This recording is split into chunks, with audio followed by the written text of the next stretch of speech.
Hello, everyone, and welcome to the weekly world session. I'm Terryann, and I've got the group here, and we've decided to work on detoxing consciousness and the body. So this has been a tough year for a lot of people.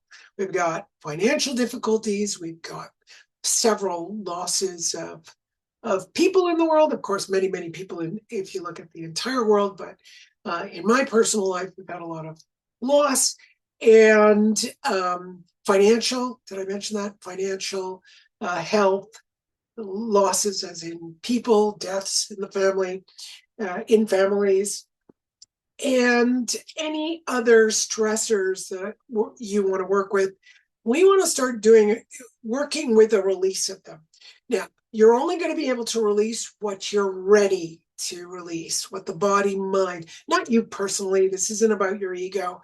This is about your body, mind going, yeah, I can dump that, then I can repair this, then I can dump that and repair this. You won't be able to dump things that are out of sequence. If something needs to come later, well, we'll see you in the future in the session so that, you can dump other things. How we're going to do this is one, work through all the energy bodies and come right down to the eighth chakra. And we're just going to scan through your brain, and the innate wisdom of your body mind is going to scan through and see, what do I need to drop? What genetic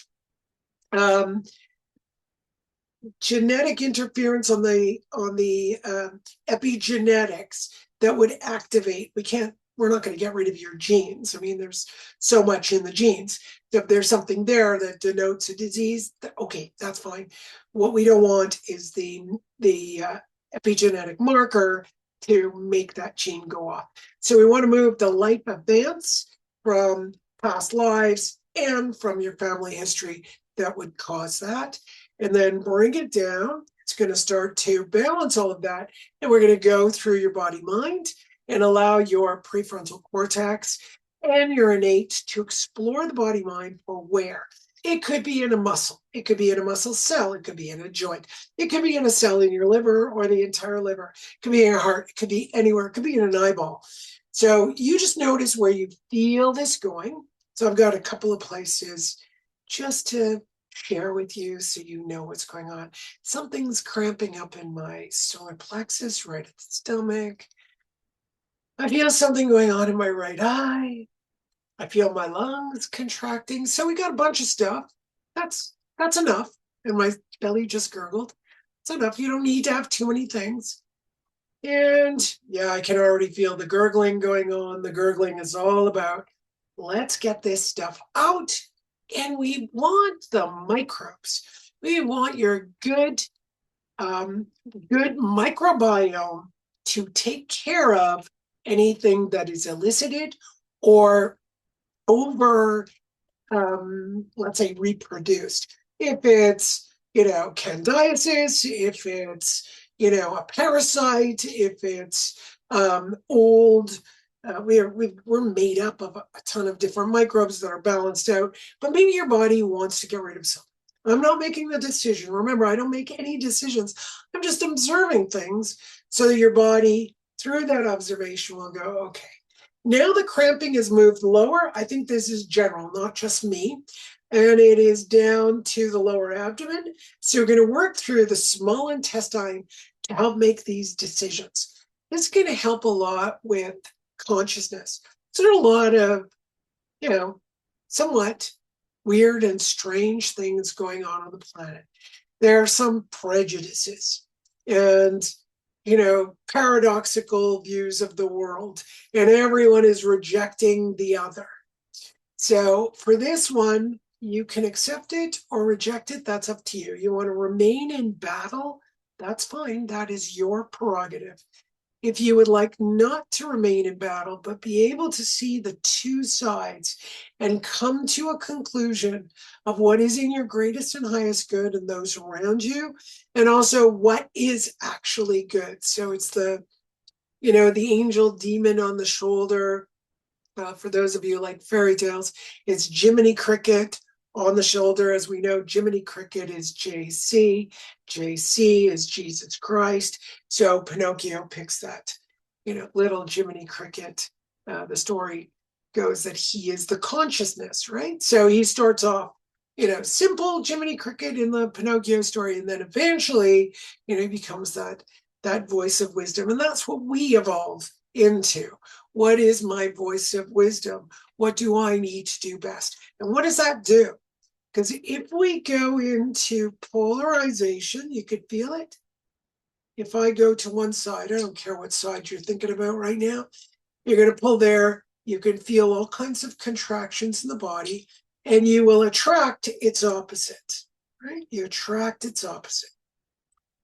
Okay, go to the other side, and you can feel the same thing. You might feel different things in your body. Whatever your opposing side is, I don't know what it is to you, feel it and see the other side. And you're going to track the opposite. And you're going to keep in this push-pull. You're going to pull away, and the more whatever's the opposite is going to come and hit you. Don't we want to be holding the tension of opposites between order and chaos? There's no side that is actually order, no side that is actually chaos. Everything contains order and chaos within it, okay? So if we remain in the vertical is no time, no space, there's nothing in the past, and there's nothing in the future. Everything occurring at the same moment. I know it's hard to visualize, but when I am straight in my gut brain, when I am in intuition, there is no past, there is no future. I mix up dates. I try to come back into my brain and go, what year am I in? Where am I? Because it doesn't matter. And when it doesn't matter, that's when we can be as clear as possible to make the most righteous act in the timeline. So we need to not be right. We need to do right. I love that. Don't need to be right. I don't think I've ever said that in my life. We don't need to be right. Being right is just a pull again. Doing right is maybe stepping back, right? Humiliation is difficult. It's one of my things that I like to practice is saying something really stupid, which I must have done a million times on these audio videos. Must have done a million times. I can go listen to it and go, cringe, cringe. Yeah, that's humiliating when I say something really dumb, or let's say somebody says, Terryann, you said this. And I go, oh yeah, I did. Okay. Need to refine that, need to make it better. It sounds ridiculous. And I'm totally humiliated. And the more we're humiliated, the more we can make mistakes. And the more those mistakes, we're more resilient to errors. When you're not resilient to errors, when you can't be humiliated, well, you can imagine what happens. We become defensive, and we live in a very sealed life. So one of my favorites, I'm not saying you have to do it or anything like that. I'm just sharing something that has helped me out a lot, because my ego could definitely get in the way of being humiliated, most specifically with family. With family. Other people, I find it a little easier, but with family, it can be difficult. So let's do some dumping of those family conflicts that go on. I just gurgled family conflicts that go on, especially in this beautiful time of solstice was on Sunday. Full moon is in 2 weeks. And we've had Hanukkah, and we're going to have Christmas and whatever other holidays are in there.